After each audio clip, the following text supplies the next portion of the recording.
Assalamualaikum warahmatullahi wabarakatuh. Masih semangat? Assalamualaikum warahmatullahi wabarakatuh.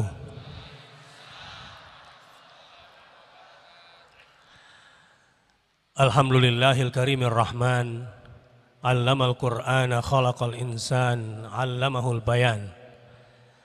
Ashhadu an la ilaha illallah wa ashhadu anna Muhammadar Rasulullah. Allahumma salli ala Muhammad wa ala ali Muhammad. Subhanaka la ilma lana illa ma 'allamtana innaka antal alimul hakim. Subhanaka la ilma lana illa ma 'allamtana innaka antal alimul hakim. Subhanaka la ilma lana illa ma 'allamtana innaka antal alimul hakim. Rabbi zidni ilma. Jamaah rahimakumullah, mudah-mudahan kehadiran kita di Masjid Istiqlal pada hari ini menjadi pemberat amal timbangan akhirat kita semua.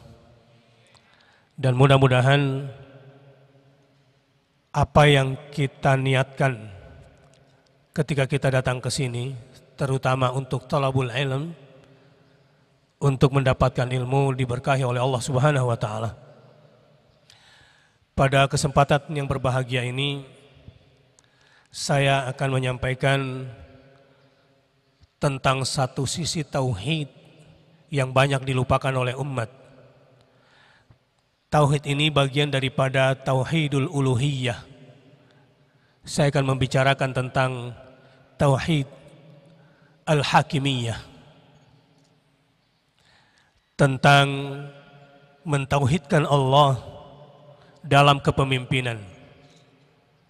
Mentauhidkan Allah dalam hukum dan peraturan. Ini hal yang dilupakan. Di tengah gencarnya demokrasi yang sedang didewa-dewakan, sering kita dengar sebuah ungkapan yang menurut saya bodoh. Misalnya ungkapan begini, di zaman demokrasi seperti ini setiap orang berhak untuk demo, dan demo adalah bagian dari demokrasi. Sebetulnya ungkapan seperti itu yang membuat pemerintah bingung sendiri. Nah, Islam mengenal yang namanya al-amr bil ma'ruf wan nahyu anil munkar, bukan demo. Demo itu dasarnya di dalam dunia demokrasi adalah lebih identik dengan mengumbar hawa nafsu dan emosi. Identik dengan menyuarakan dengan cara melampiaskan hawa nafsu sehingga merusak sarana publik. Hanya untuk kepentingan-kepentingan keduniaan sesaat, untuk kepentingan individu atau kelompok, tergantung siapa yang membayar dan siapa yang ingin berkuasa di balik demo itu. Al-amru bil ma'ruf wan nahyu anil munkar adalah bagian daripada tauhid. Ketika kita ingin menyuarakan isi hati, harus al-amr bil ma'ruf. Apa maksudnya? Rumusnya begini. Ini penting terutama buat mahasiswa, umat Islam, anak-anak SMU, atau ibu-ibu dan semuanya. Ada perbedaan mendasar antara amar ma'ruf nahi munkar dengan demo. Al-amru bil ma'ruf kaidahnya sederhana. Memerintah, mengajak, menyuruh pada kebaikan dengan cara yang baik. Itu kaidah pertama. Kaidah kedua, an-nahyu anil munkar. Melarang dari kemungkaran dengan cara tidak menimbulkan kemungkaran yang lebih besar. Mencegah kemungkaran dengan cara tidak menimbulkan kemungkaran yang lebih besar. Jadi semangatnya kalau orang-orang yang beramar ma'ruf nahi munkar biasanya gentleman. Cara dia menyuarakan, misalnya dia akan berhadapan dengan pemimpin yang zalim, Ini sudah ada aturan mainnya. Salah satu jihad besar adalah al-qiyam amam imamin jair. Berdiri dan berbicara lantang kepada pemimpin yang jahat. Itu gentleman. Menyuarakan dengan cara yang ma'ruf dan meneriakkan kemungkaran dengan cara yang tidak menimbulkan kemungkaran yang lebih besar lagi. Nah, pada kisi-kisi ini umat sering lupa, apalagi berkaitan dengan tauhid dalam memilih pemimpin. Saya akan sampaikan dalam waktu 30 menit ke depan kaidah-kaidah sederhana ilmu mentauhidkan Allah dalam hukum dan aturan. Kaidahnya begini. Ifradullah ta'ala wahdahu fil hukmi wat tashri'. Ifradullah ta'ala wahdahu fil hukmi wat tashri'. Segala sesuatu di dunia ini adalah milik Allah. Walillahi mulkus samawati wal ard. Milik Allah lah semua yang di langit dan semua yang di bumi. Itu aturan mainnya di muka bumi ini. Kaidah yang selanjutnya adalah aturan main di bumi ini adalah ala lahul khalqu wal amru. Ala lahul khalqu wal amru. Sama-sama. A'udzu billahi minasyaitonir rajim. Ala lahul khalqu wal amru. Ingatlah, hanya milik Allah lah penciptaan dan cuma Allah yang berhak memberikan aturan. Ini aturan main.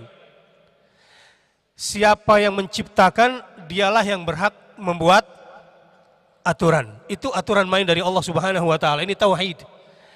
Misalnya begini. Saya yang menulis buku ini. Jadi siapa yang berhak merubah-rubah buku ini? Kalau saya sudah mendapatkan hak ciptanya. Hanya saya.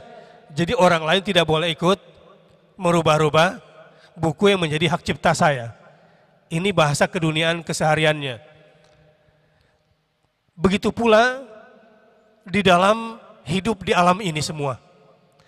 Ala lahul khalqu wal amru. Ingatlah, milik Allah lah semua kekuasaan dan cuma Allah yang berhak menentukan aturan. Ibu-ibu, badan ibu-ibu ini diciptakan oleh siapa? Allah. Jadi siapa yang berhak mengatur badannya ibu-ibu? Allah. Siapa yang berhak menentukan pakaian ibu-ibu? Allah. Jadi jangan ikut nabi fashionnya itu. Siapa yang berhak menentukan rambut ibu-ibu adalah Allah. Bapak-bapak juga begitu. Siapa yang berhak memberikan aturan kepada anak-anak kita? Allah.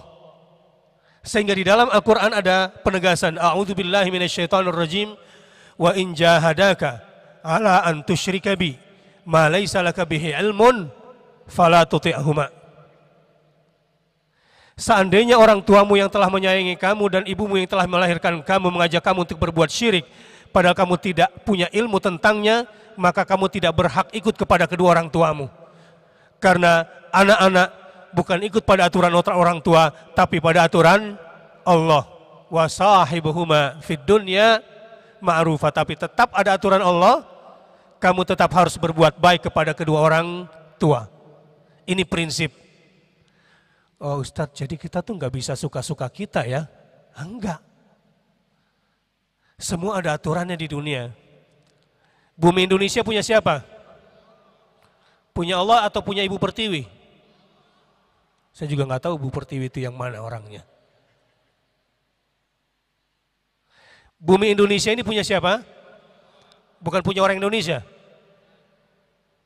Jadi siapa yang berhak menentukan aturan di Indonesia? Allah Subhanahu wa ta'ala. Ini aturan main. Mana yang lebih pantas untuk diterapkan di Indonesia? Aturannya Amerika atau aturannya Allah Subhanahu wa ta'ala? Aturannya Allah Subhanahu wa ta'ala. Ini yang disebut dengan ala lahul khalqu wal amru.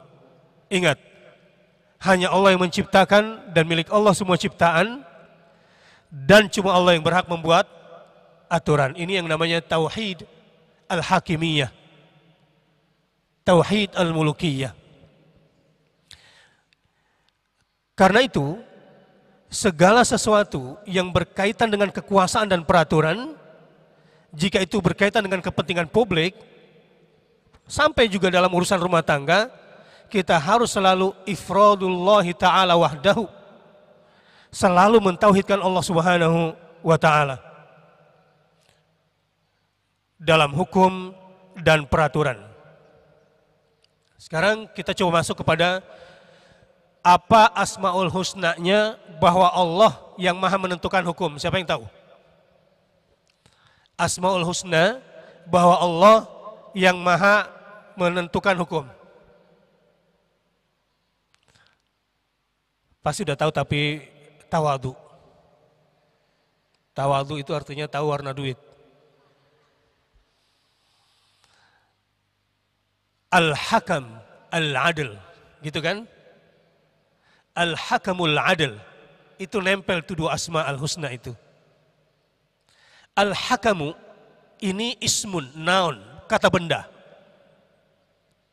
Karena tadi sudah dipompa semangatnya oleh Ustadz Fazlan, berarti sudah mengembang jiwanya.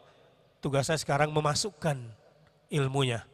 Nanti tugas AA yang akan membungkus semuanya dengan kelembutan, tetapi dengan kekuatan sekaligus. Allahu Akbar. Allah Al-Hakam sekaligus Al-Adil.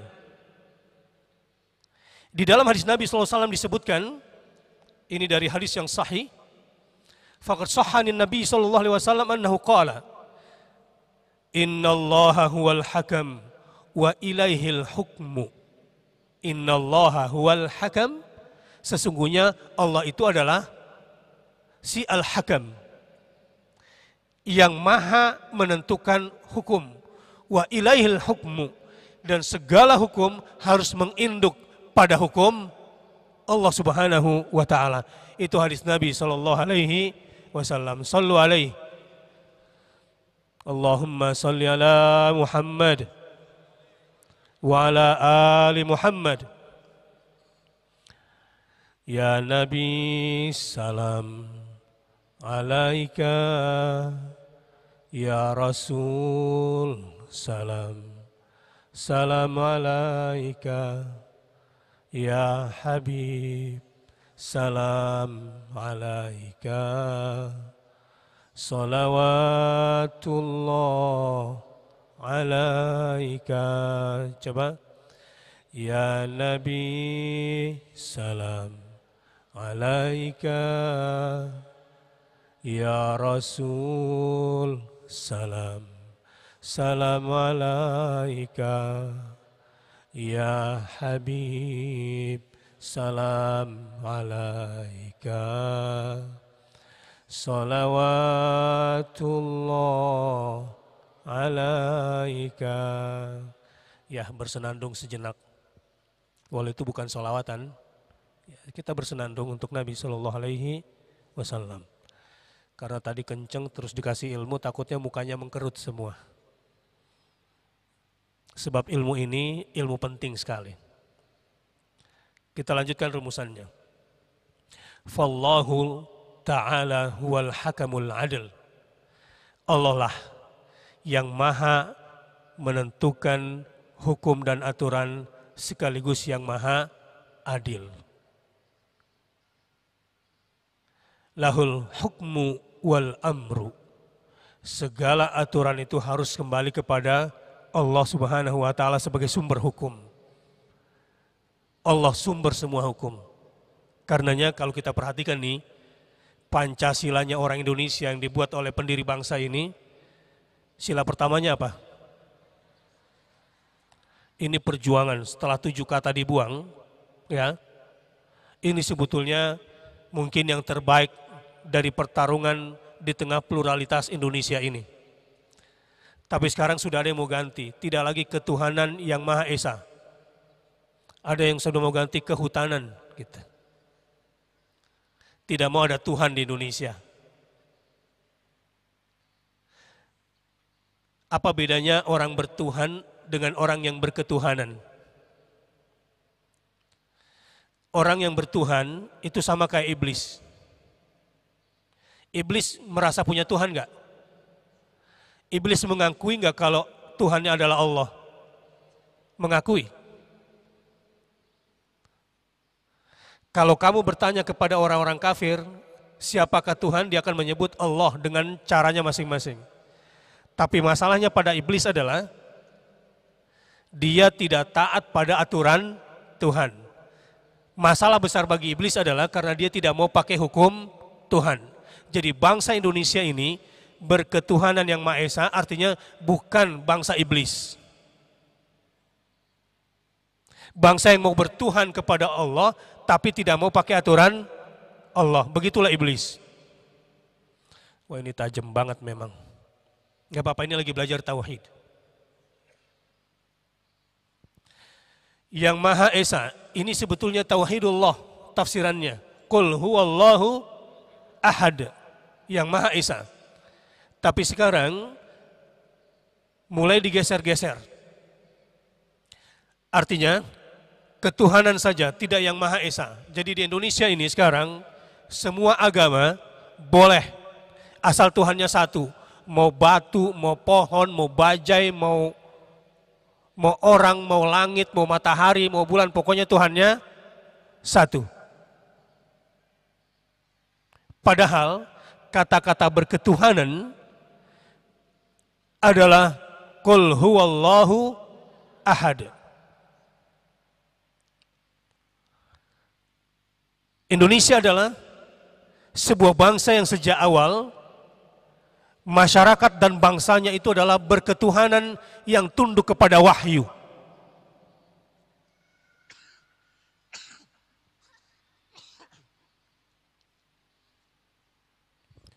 Bukan bangsa iblis yang tidak mau tunduk kepada wahyu.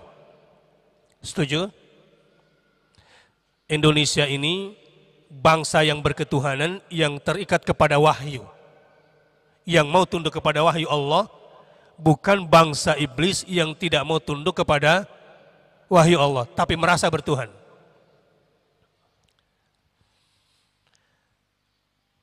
Karenanya, ketika kita berbicara, ketika kita berkomitmen, La ilaha illallah, wahdahu la syarikalah, lahul mulk, coba perhatikan, lahul mulk, walahul hamd, wa huwa ala kulli syai'in qadir.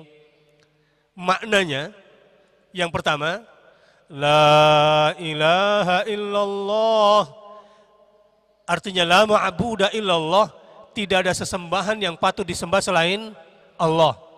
Maknanya kalau berkaitan dengan materi hari ini adalah la hukma atau la hakama illallah. Itu artinya tidak ada hukum, tidak ada aturan yang lebih patut untuk ditaati selain aturan Allah Subhanahu wa ta'ala.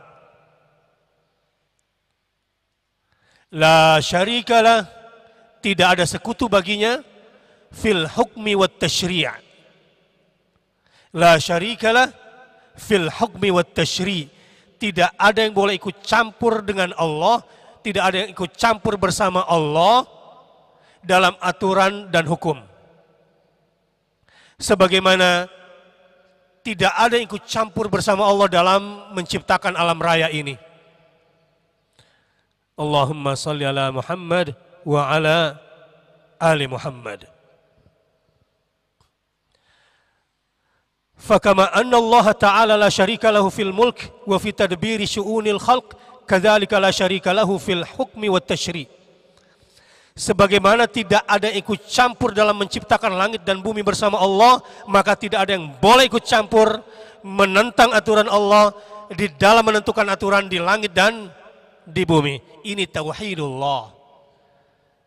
Saya menyampaikan materi ini untuk mendukung pengajian dari Darut Tauhid yang konsisten bahwa Islam di Indonesia tidak akan sampai pada puncak kejayaannya tanpa tauhidullah. Dan saya kira AA adalah orang yang senantiasa mengingatkan kita semua untuk selalu kembali dan kembali lagi kepada Allah. La ilaha illallah Muhammadun Rasulullah sallallahu alaihi wasallam. Apa yang saya sampaikan ini tentu semua dasarnya dari Al-Quran. A'udzu billahi minasyaitonir rajim. Inil hukmu illa lillah. Sama-sama. Inil hukmu illa lillah. Ya. A'udzu billahi minasyaitonir rajim. Sama-sama. Bismillahirrahmanirrahim. Inil hukmu illa lillah. Amara an la ta'budu illa iyyah. Amara an la ta'budu illa iyyah. ذلك الدين القيم ولكن أكثر الناس لا يعلمون. Kita ulangi dari awal. A'udzu billahi minasyaitonir rajim. Bismillahirrahmanirrahim. Inil hukmu illa lillah. Amara an la ta'budu illa iyyah. Dzalika ad-dinul qayyim walakinna aktsaran nas la ya'lamun. Sesungguhnya semua hukum itu adalah milik Allah. Dan permulaan hukum yang harus kita taati adalah amara alla ta'budu illa iyyah.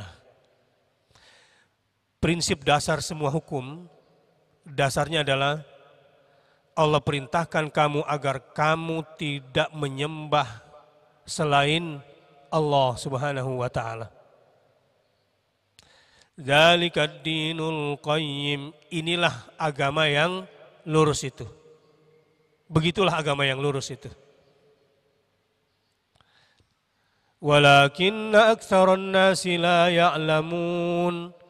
Akan tetapi sebagian besar manusia tidak tahu bahwa cara beragama yang lurus itu adalah amara an la ta'budu illa iyyah.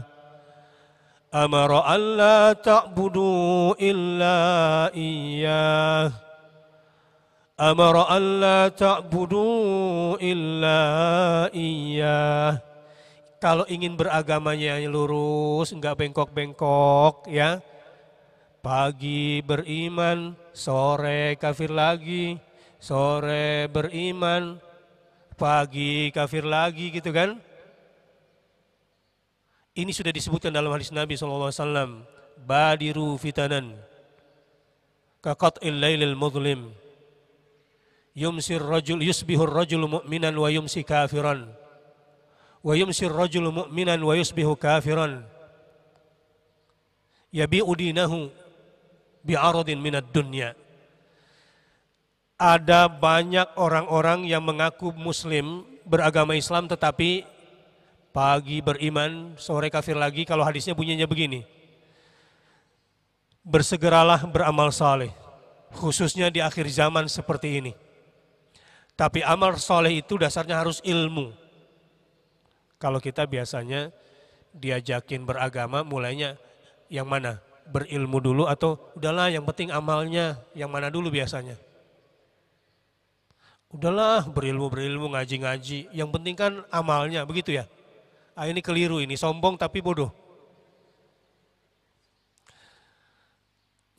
Ini merasa sudah beramal tapi tanpa ilmu. Jadi kalau ada yang ngomong begitu kasih tahu, kamu sombong tapi bodoh ini. Yang penting amalnya, enggak. Al-ilmu qabla al-amal. Berilmu dulu baru beramal. Apalagi sebentar lagi bulan puasa. Ya, baca lagi itu bab saumnya.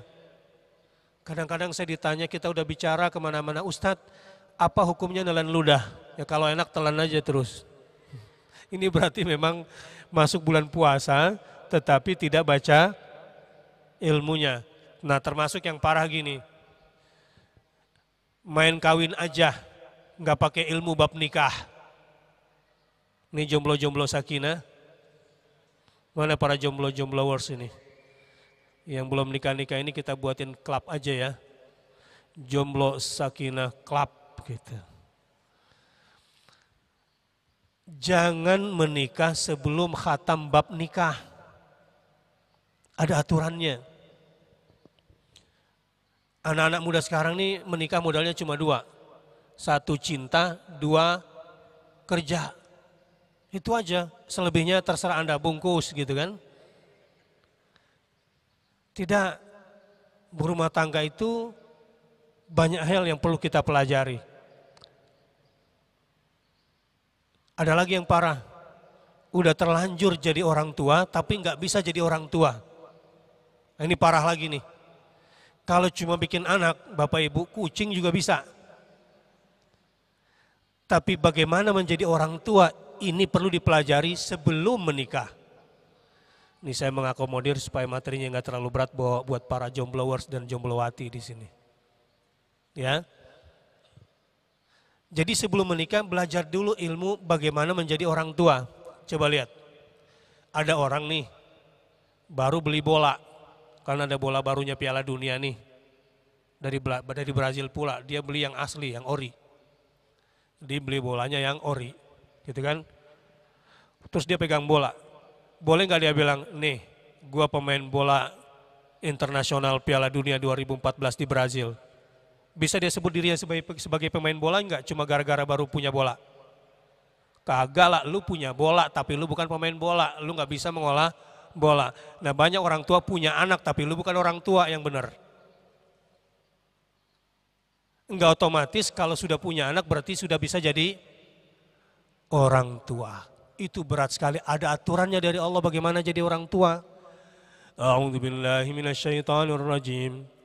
Am kuntum syuhada idh hadara Ya'qubal maut idh qala li banihi ma ta'buduna min ba'di qalu na'budu ilahak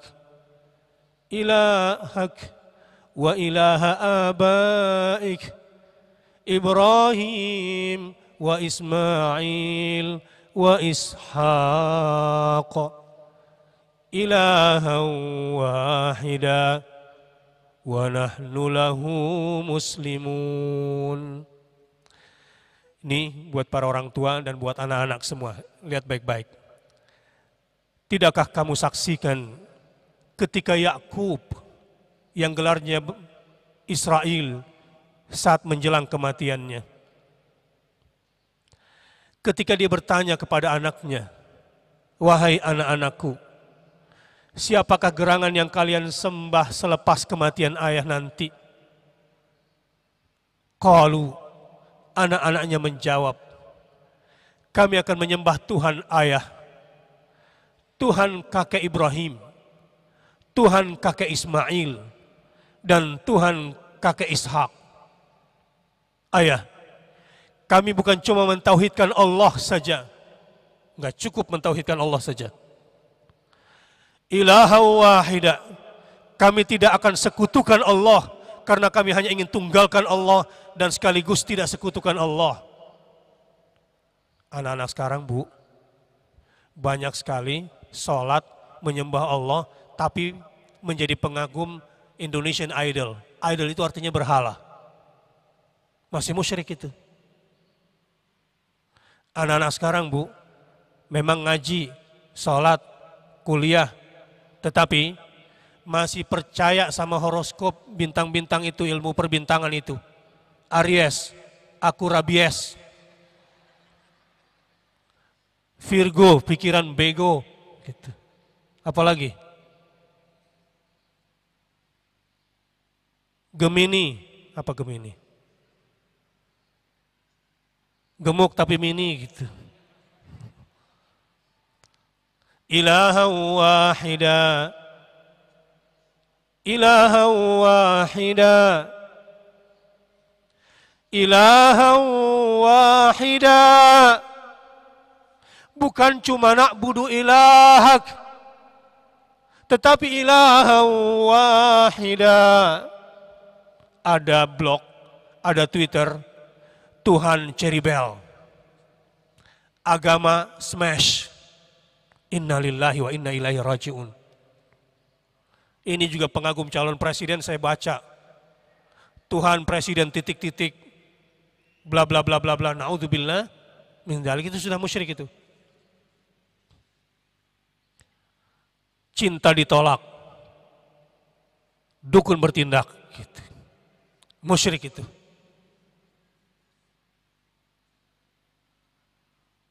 Anak-anak kita belum ilaha wahida. Karena terpengaruh dengan kehidupan sosial yang begini banyak, lari dari tauhidullah. Misalnya, ketemu pocong. Kalau yang laki-laki ini ketemu pocong, kamu sini. Berdiri di samping saya sini.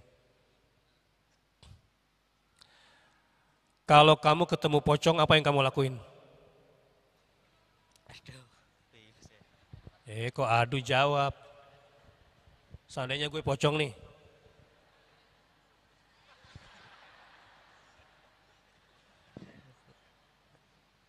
Lari. Lari. Diketawain pocong, ngapain juga lu lari? Gue aja susah lari, kan gitu. Terima kasih. Kamu lagi. Kalau kamu ketemu suster ngesot. Sekarang aku jadi suster ngesotnya. Kan jalan ini sambil ngedeprok itu ya.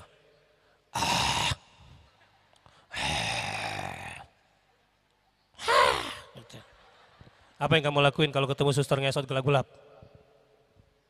Sama lah. Lari. Lari lagi. Padahal si suster ngesotnya nggak bisa lari. Nah dia yang lari. Yang benar itu kalau ketemu suster ngesot, kenapa suster? Suster minta gendong ya. Gitu. Minta gendong yang suster ya, gitu. Ya udah aku gendong deh. Pas kamu gendong pasti susternya bilang, kamu nih aku kan lagi nakutin kamu tahu, kan gitu. Ini semua soal persepsi syirik bisa masuk gara-gara salah menempatkan rasa takut. Duduk. Siapa lagi korban berikutnya? Kamu. Kalau kamu ketemu tuyul, apa yang kamu lakuin?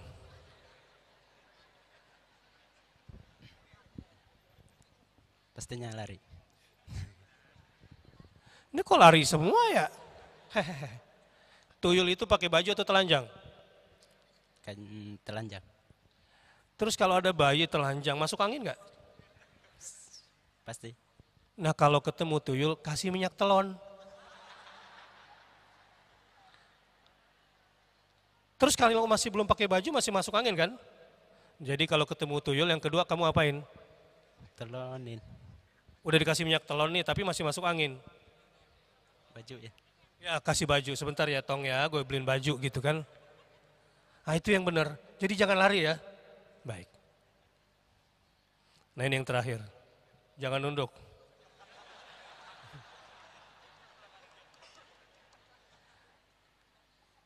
Kalau ketemu di satu tempat kamu lagi duduk, terus ada bangku kosong dan di situ goyang-goyang. bangku kosong. Kalau ada bangku kosong, apa yang kamu lakuin? Didiemin. Didiemin. Goyang-goyang gitu, diemin Iya. aja. Iya. Sayang kalau ada bangku kosong didiemin, mendingan kasih caleg saja, dia lagi cari kursi di situ.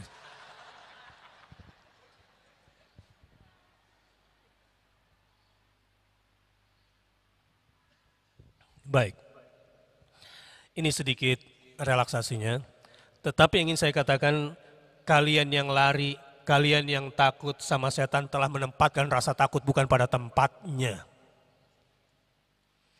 Mana bisa Indonesia bangkit, mana bisa Islam bisa jaya jika kalian sebagai anak muda salah menempatkan rasa takut. Kalau orang-orang muda itu bertauhid, ketika berhadapan jangankan sama suster ngesot, tuyul dan yang lain-lain itu, dia akan bilang, musuh, kamu dengan semua senjatamu, kamu dengan semua tentaramu, hanya mengiming-imingkan dua hal bagiku. Aku maju untuk buktikan bahwa aku bukan pecundang, atau aku mati dan mati karena aku menang berhadapan dengan kamu yang banyak. Allahu Akbar. Itu baru anak muda seperti Abu Bakar As-Siddiq. Karena punya tauhid, ketika Rasulullah wafat, sebagian umat Islam gak mau bayar zakat, marah dan hunuskan pedang. Ayang kusud dinu wa ana hai. Gua gak rela kalau Islam jatuh sementara gue masih hidup, dan gue gak rela kalau bobot Islam jatuh dan gue masih hidup, mendingan gue mati dan Islam kemudian naik namanya. Allahu Akbar.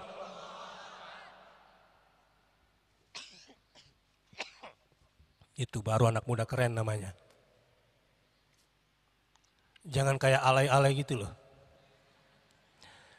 Tadi habis ngaji sama Ustadz Bakhtiar dapat apa? Ya gitu deh.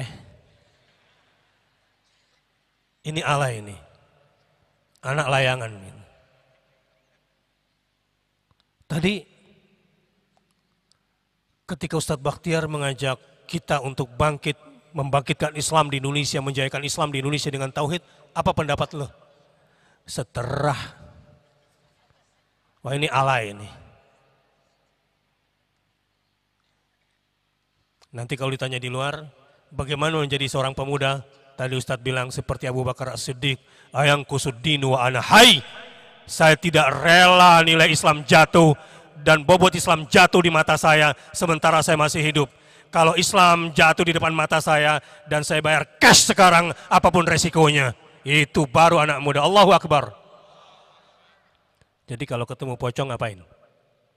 Saran saya nanti kalau ketemu pocong adu balap lari, pasti dia kalah. Jelas?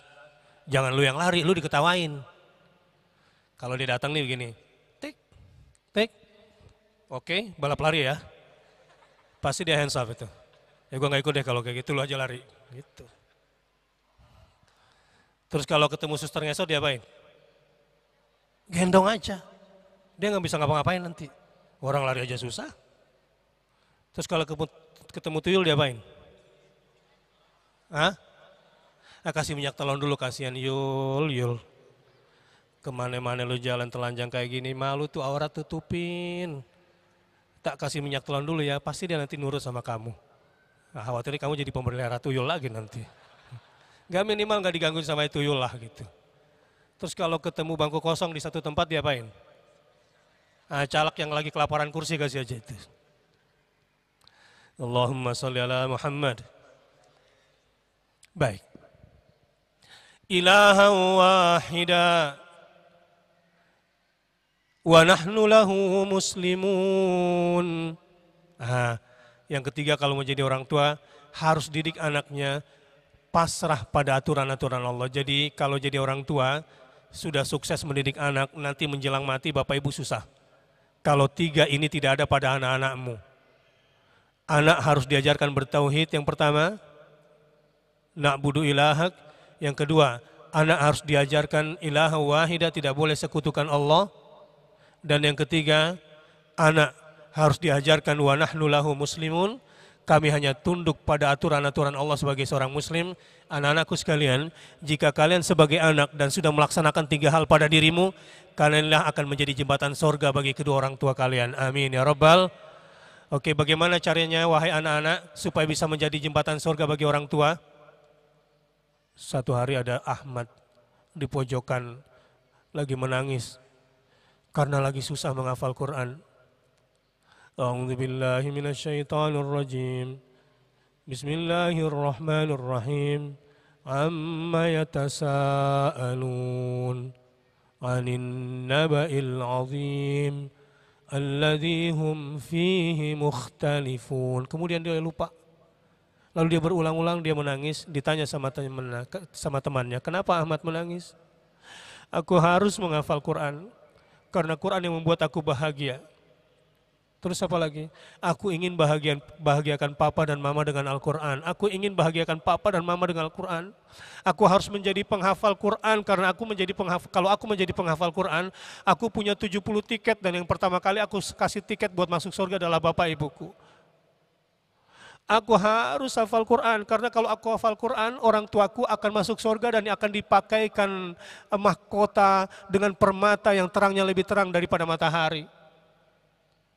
Saya keliling Indonesia 3 bulan ini sekitar 10 kota untuk audisi Hafiz Quran nanti di TV, umur 3-7 tahun, Allahu Akbar.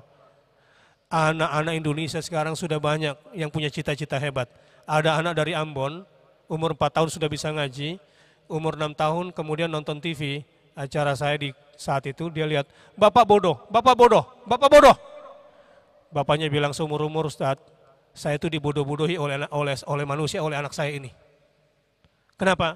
Kenapa Bapak tidak bisa bikin saya menjadi hafiz Quran seperti yang di TV itu? Kenapa Bapak tidak mendidik saya menjadi seperti itu?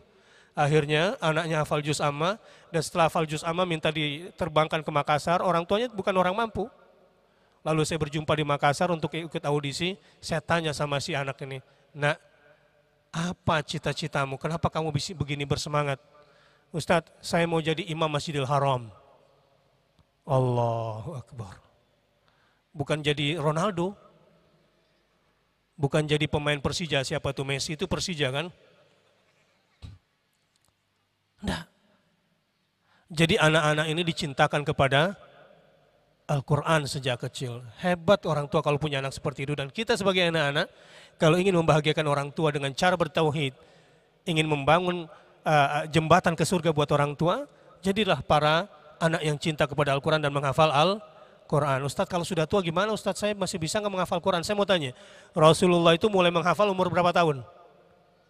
40 tahun kan diangkat jadi Rasul, khatam pada usia berapa tahun? Berapa tahun Nabi Muhammad bisa menghatamkan Qurannya? 23 tahun kan? Umurnya 63. Iya, 63 meninggal dunia kan? Berarti berapa tahun Nabi Muhammad menghafal Quran? 23 tahun, bukan. Nabi Muhammad menghafal Quran seumur hidup. Ini makna lain daripada 23 tahun itu. Jadi hidup bertauhid, wa nahnu lahu muslimun, adalah ketika kita hidup bersama wahyu. Sebentar lagi bulan suci Ramadan.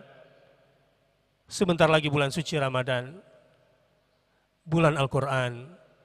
Jadi mulai sekarang sudah mulai mengikat diri lagi bersama wahyu, hidup bersama aturan Allah Subhanahu wa taala, dan itu adalah aturannya Allah Azza wa Jalla. Jamaah rahimakumullah. Saya kembali lagi pada bahasan kita yang awal.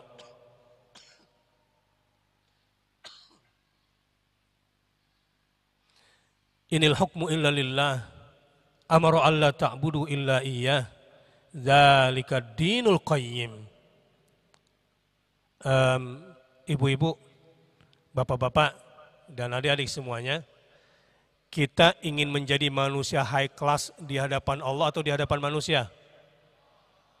Ya mudah-mudahan sih di hadapan kedua-duanya ya. Kalau ibu-ibu yang high class, gampang ngelihatnya, coba lihat merek tasnya. Tapi mereknya bagus, KW jangan-jangan lagi. Ya begini, buat yang muda-muda, para sahabat Nabi itu selalu ingin hidupnya itu dzalika dinul qayyim. Ingin yang menjadi obsesinya dia itu bukan jadi polisi, jadi dokter, jadi insinyur, jadi arsitek, jadi enggak. Obsesinya dalam hidupnya adalah bagaimana saya bisa beragama dengan lurus dan hidup saya untuk menegakkan agama Allah, dan saya mati dalam keadaan menegakkan agama Allah. Itu orang jiwanya besar. Bumi akan dilipat buat dia dan dia akan mendapatkan fasilitas walillahi junudus samawati wal ard, miliknya Allah lah tentara langit dan bumi. Kalaupun jadi dokter itu kebetulan, kalaupun jadi polisi itu juga kebetulan, kalaupun jadi hakim ini kebetulan, tapi itu bukan tujuan. Dzalika dinul qayyim.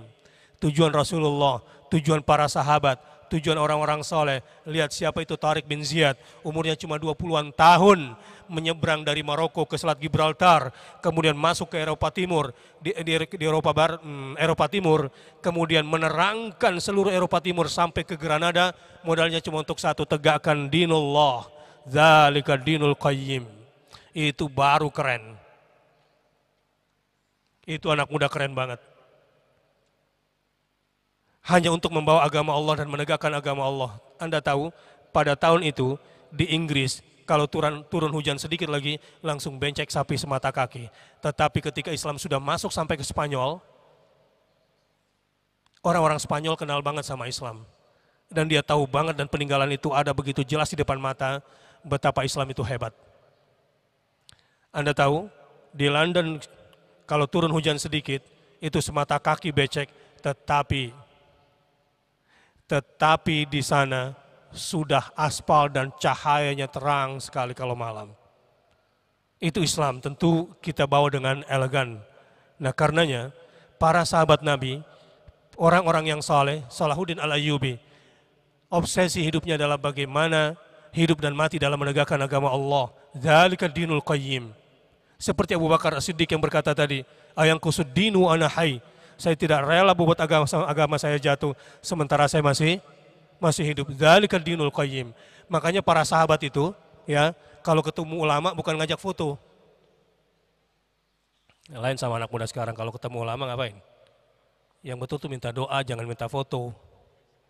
Ibu ya. Jadi nanti kalau ketemu ustadz gitu jangan ngajakin foto, tapi minta apa? Minta doa gitu, itu yang lebih benar. Jelas? Jadi setelah ini nggak ada acara foto-foto ya. Baik, lanjut. Sahabat bertanya begini kepada Rasulullah, ya Rasulullah, dullani ala amalin in fa'altuhu ahabbani Allah. Ya Rasulullah, tunjukkan dong kepadaku amalan kalau aku kerjakan, Allah kemudian mencintai aku. Kalau bahasa sekarangnya, ya Rasulullah, tunjukkanlah kepadaku satu amalan, jika aku kerjakan amalan itu maka aku akan bergengsi di hadapan Allah, aku akan bergengsi di hadapanmu, dan aku bergengsi di hadapan orang-orang beriman. Dzalika dinul qayyim. Pemuda-pemuda itu selalu obsesinya seperti itu. Rasulullah SAW bersabda begini, kalau kamu nak pemuda ingin jadi orang bergengsi, ingin jadi mukmin yang high class di hadapan Allah, Rasulnya dan orang beriman, satu, as-salatu ala waqtiha. Salatlah tepat pada waktunya. Jadi ibu-ibu, bapak-bapak, kalau ingin jadi orang bergengsi, itu bukan dari mobilnya, bukan dari bajunya, bukan dari gadget dan handphonenya, bukan. Orang berkelas itu mulai dari mana dilihatnya? Salatnya tepat waktu atau tidak. Yang kedua, birrul walidain. Birrul walidain. Ini aturan Allah yang harus kita taati di muka bumi kalau mau jadi orang bergengsi. Ingin jadi orang high class di hadapan Allah dan Rasulnya adalah berbaktilah kepada kedua orang tua. Doanya jangan cuma Rabbik firli wali walidayya warhamhuma kama rabbayani shaghira. Itu umum, itu kelas basic. Yang kalau kelas high class, Rabbi auzi'ni an ashkura ni'mataka allati an'amta alayya wa ala walidayya. Terus wa an amala salihan tardah wa adkhilni bi rahmatika fi ibadikas salihin. Kalau ingin menjadi anak yang bergengsi di hadapan Allah Subhanahu wa taala dan berkelas tinggi buat orang tua, selalu kalau kalian pulang kampung ke tempat orang tua, kalian sebagai anak harus memberikan nama harum buat orang tua masih hidup atau sudah mati. Ya, ini banyak nanti pada mudik kan pulang kampung. Kalau mudik pulang kampung, itu jangan cuma jual tanah, jual rumah, bikin susah orang di kampung. Harumkan nama orang tuamu nanti kalau pulang kampung setelah Idul Fitri nanti. Jadi kalau sampai di kampung itu nggak usah pamer-pamer yang nggak penting. Ini banyak yang pulang kampung pada bawa motor, cuma ingin ngasih tahu di orang kampungnya bahwa nih gue punya motor gitu. Kan kesian banget, udah cuma motor doang belagu lagi. Yang harus kita tunjukkan kalau pulang kampung nanti birrul walidain. Orang tua masih hidup atau orang tua sudah tidak ada, harumkan namanya di kampungnya bahwa kamu adalah anak yang saleh yang berbakti kepada kedua orang tua.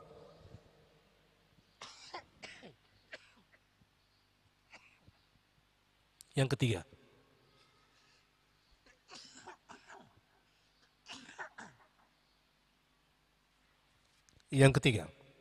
kalau ingin menjadi orang yang bergengsi di hadapan Allah Subhanahu wa taala adalah, katanya, ketika sahabat bertanya, qultu tsumma ayyun? Yang pertama apa tadi? Salat pada waktunya. Yang kedua, berbakti kepada orang tua. Yang ketiga ini, al-jihadu fi sabilillah. Al-jihad fi sabilillah. Ini setelah ini nanti bagian infak jalan lagi nggak? Hah? Saran saya jalanin lagi. Saya mau kasih ilmu. Kalau cuma berani zakat doang, ya insya Allah masuk surga. Tapi kelas basic, bukan high class. Jamaah Darut Tauhid harusnya bergengsi dong di hadapan Allah dan Rasulnya. Sudah belajar ilmu Tauhid. Jadi nggak cukup cuma zakat doang. Zakat cuma 2,5%. Tetapi selanjutnya adalah harus masuk minimal middle. Middle itu berani berwakaf. Berani berwakaf. Wakaf tanah, wakaf rumah, wakaf gedung, wakaf tunai, wakaf apalah yang bisa diwakafkan. Termasuk lakinya wakafin aja. Wakafkan di jalan Allah Subhanahu wa taala. Dan kalau mau yang paling tinggi, itu jihad harta. Jihad harta.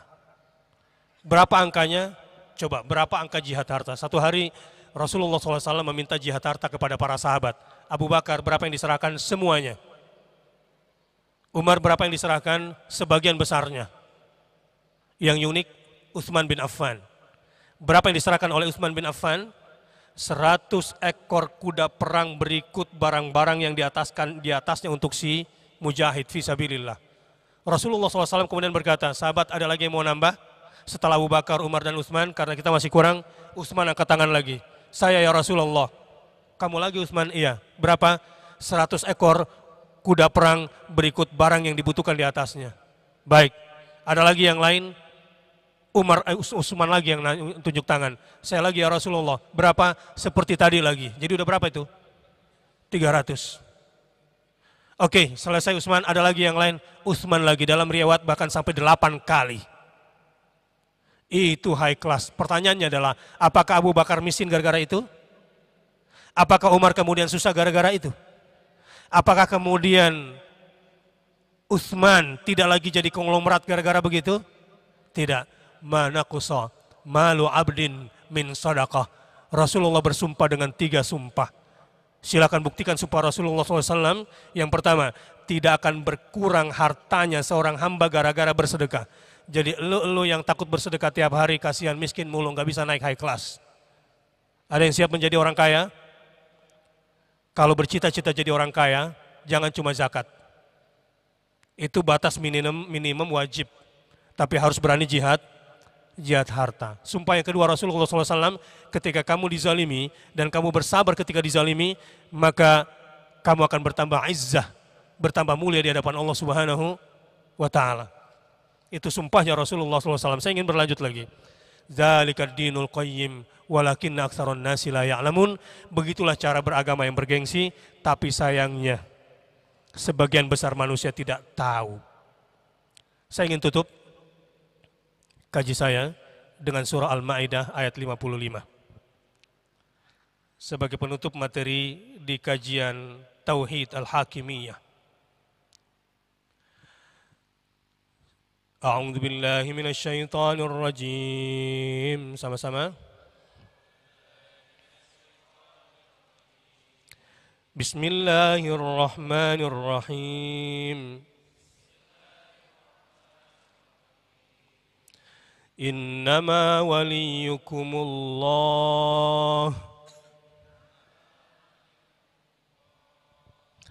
Innama waliyukumullah. ورسوله والمؤمنون الذين يقيمون الصلاة ويؤتون الزكاة وهم راكعون إنما وليكم الله ورسوله والمؤمنون الذين يقيمون الصلاة ويؤتون الزكاة وهم راكعون. Sesungguhnya pemimpinmu adalah Allah. Innama waliyukumullah. Kata-kata al-waliyu di sini mengandung dua hal. Yang memenuhi kebutuhanmu, yang memberikan semua permintaanmu. Itu yang pertama, kalau kita sudah menjadikan Allah sebagai wali kita. Yang kedua, Allah yang akan melindungi kamu dari semua musuh-musuhmu. Coba sebutkan dua kriteria, kalau dia sudah menjadikan Allah sebagai walinya, dia dapat apa? Satu, dicukupkan kebutuhannya dan dipenuhi semua permintaannya. Yang kedua, dilindungi dari serangan musuhnya. Innama waliyukumullah. Sesungguhnya pemimpinmu itu adalah Allah. Jadi memilih pemimpin itu bukan urusan akal-akalan. Itu bukan semau-mau eluh, bukan. Memilih pemimpin itu ada tauhidnya. Tauhid kepemimpinan. Yang harus kita pilih pemimpin kita adalah siapa? Allah wa rasuluh. Yang kedua, pemimpin kita adalah Rasulnya sallallahu alaihi wasallam. Jadi pemimpin sejati kita dari kalangan manusia adalah Rasulullah sallallahu alaihi wasallam. Dalam hidup dan mati, dalam suka dan duka, dalam menang dan kalah, pemimpin kita siapa? Rasulullah sallallahu alaihi wasallam. Dan yang ketiga di ayat ini adalah wal mu'minun. Sebagai pengganti Rasulullah sallallahu alaihi wasallam yang harus kamu jadikan pemimpin adalah orang-orang yang beriman. Ustadz, tapi berimannya gimana nih Ustadz? Kita kan ada pilihan. Kita harus pilih yang mana? Karena saya tidak kampanye, jadi saya sedang menjelaskan ayat. Kriteria orang berimannya di dalam ayat ini dijelaskan 3 kriteria yang harus kamu pilih dia sebagai pemimpin kamu. Alladzina yuqimunas shalah. Cari pemimpin, cari calon presiden yang mendirikan sholat. Jangan pilih yang enggak sholat. Itu kata Al-Quran, bukan kata gue.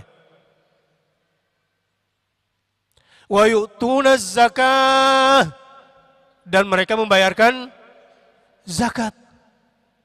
Wa hum raki'un. Calon pemimpinmu dari kalangan beriman yang harus kamu pilih. Yang ketiga adalah orang yang ruku, artinya ikut sholat jamaah bersama orang mukmin, mau menegakkan agama Allah bersama orang-orang Islam, tidak mengganggu orang-orang Islam di masjidnya, dan menegakkan syariat Allah Subhanahu wa taala demi kepentingan bersama. Ini pemimpin yang harus kita pilih. Jadi jangan asal-asalan milih pemimpin itu. Pemimpin kita yang pertama siapa? Allah. Yang kedua siapa? Rasulnya. Yang ketiga siapa? Orang beriman. Apa kriteria orang beriman? Kriteria orang berimannya 1, mendirikan sholat. 2, membayar zakat. Yang ketiga, orang-orang yang ruku bersama orang-orang yang ruku. Inilah tauhid. Jadi soal kepemimpinan ini juga masalah tauhidullah. Ini saja yang bisa saya sampaikan. Mohon maaf atas semua khilaf dan salah. Subhanakallahumma wa bihamdika asyhadu an la ilaha illa anta astaghfiruka wa atubu ilaik. Wassalamualaikum warahmatullahi wabarakatuh.